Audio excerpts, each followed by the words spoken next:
रेशनच्या तांदळाची इडली बनवण्यासाठी इथे मी 4 वाटी तांदूळ घेतलेले आहे, 2 वाटी उडीद डाळ घ्यायची आहे.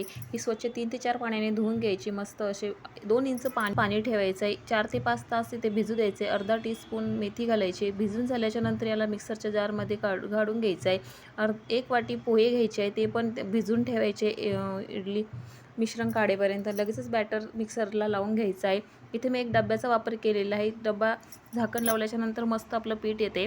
इथे पोहे होते भिजून झाले, ते पण थोडंसं मिश्रणामध्ये टाकून लगेचच बारीक करून घेतले आणि सर्व इथं पीठ काढून घेतलं. त्यामध्ये पोहे ॲड करून मिक्स करून 6 ते 7 तास मस्त असं झालं आणि पीठ किती सुंदर असं जाळीदार आलेलं आहे बघा. अशा पद्धतीने मीठ घालून लगेचच मिक्स करायचं हलक्या हाताने.